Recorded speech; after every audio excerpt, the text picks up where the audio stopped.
नमस्कार, आप देख रहे हैं कलम इंडिया न्यूज़ और मैं हूं आपके साथ दिव्या पांडे। अभी हमारे साथ बातचीत करने के लिए कांग्रेस से प्रदेश प्रवक्ता राजेश राठौर हैं। इनसे बातचीत करेंगे। नरेंद्र मोदी ने ऐलान कर दिया है कि देश में जाति जनगणना होगा, क्या कुछ कहिए? धन्यवाद उनको। देर से ही सही सुबुद्धि आई, इसी को कहते हैं अब आया ऊंट पहाड़ के नीचे। यही बात राहुल गांधी जी पिछले 3 साल से सड़क से लेकर संसद तक कह रहे थे, भारत जोड़ो यात्रा से लेकर भारत जोड़ो न्याय यात्रा तक कह रहे थे कि जातिगत जनगणना आवश्यक है, चूँकि वह एक्सरे मशीन है ताकि पता चले कि समाज के कौन सा वर्ग इन दिनों किस हालात में है, ताकि उनको समाज के मुख्य धारा से जोड़ा जाए। तब नरेंद्र मोदी कहते थे कि जातिगत जनगणना की बात करने वाले व्यक्ति अर्बन नक्सल हैं, तो वो राहुल गांधी आज नरेंद्र मोदी को अर्बन नक्सल बनने पे मजबूर किया।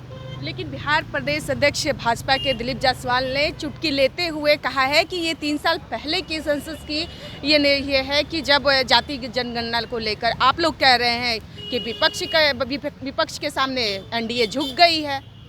दिलीप जायसवाल जी पिछला रोटी खाए हुए हैं क्या? 3 साल पहले थे तो कल कहा घोषणा, परसों क्यों घोषणा किए? पहले कहा नहीं घोषणा किए? क्यों की?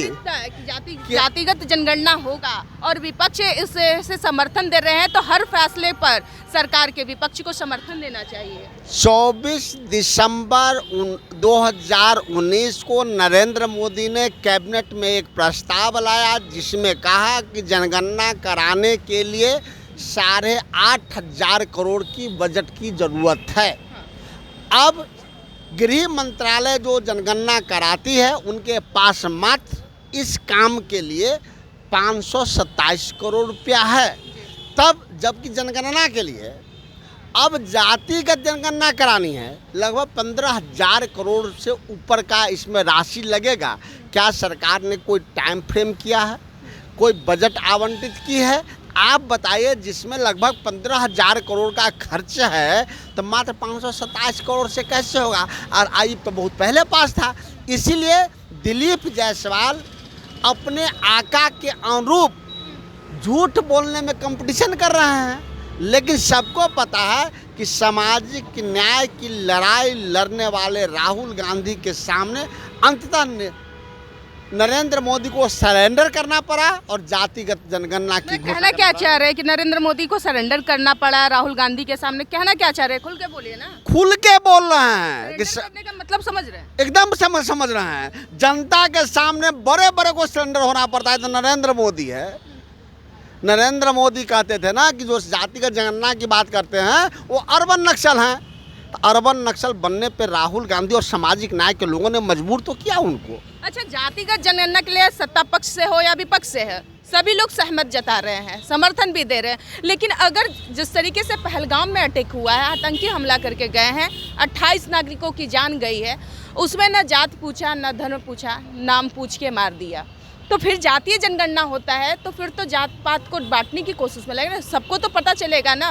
फिर तो हमारे देश में वही हो रहा है ना, जात को अलग अलग जातीय जनगणना कराना। जनसंख्या पे आप लोग नियंत्रण करना चाहिए, उस पर आप लोगों का आवाज़ उठाना चाहिए। तो जाति जनगणना को फिर जात में आप लोग बांटने की कोशिश करने लगे, पक्ष हो या फिर विपक्ष। जो काम आतंकवादी कर रहे हैं, जो काम पाकिस्तान कर रहा है, वही काम भारत के अनेक बड़े मीडिया चैनल कर रहे हैं कि देश को हिंदू मुस्लिम में बांटना चाहते हैं।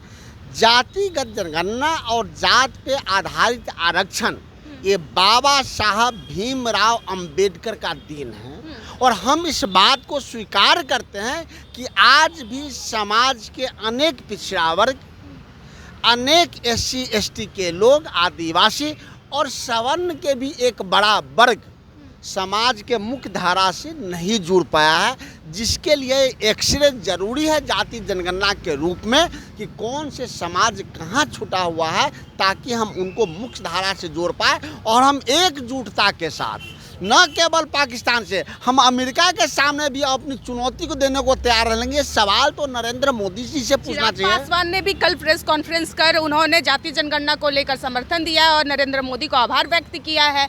उनका कहना था कि ये तो 3 साल 4 साल पहले की ये है घोषणा, ये ऐलान कर दिए, अच्छी बात है। चिराग पासवान जी तो कैबिनेट के सदस्य हैं, तो एक बार ये भी बता दीजिए इसके लिए टाइम फ्रेम क्या है, बजट कितना आवंटित है नहीं कर पाएंगे। चिराग पासवान जी को सहृदय राहुल गांधी जी को धन्यवाद देना चाहिए। क्रेडिट आप लोग क्यों ले रहे कि हैं? राहुल गांधी जी ने सामाजिक न्याय की क्रेडिट लड़ाई, आप लोग क्यों ले रहे हैं? मैं नहीं लेता हूँ क्रेडिट नहीं ले रहे, राहुल गांधी को समर्थन क्रेडिट- कर रहे हैं, राहुल गांधी को धन्यवाद देना चाहिए। क्रेडिट के काम नरेंद्र मोदी करते हैं। जो कोरोना काल भी आता है तो थाली बजवाते हैं, ताली बजवाते हैं, घंटी बजवाते हैं, टॉर्च जलवाते हैं और जनता को छोड़ देते हैं करोड़ों जनता के पैदल चलने के लिए, उस पर भी वोट मांगते हैं। पुलवामा में हमारे 40 जवान शहीद हो जाते हैं, उस पर भी वोट मांगते हैं। मैं क्रेडिट की बात नहीं कर रहा हूँ, क्रेडिट नरेंद्र मोदी ले जाए, लेकिन हमने सामाजिक न्याय की लड़ाई लड़ी है।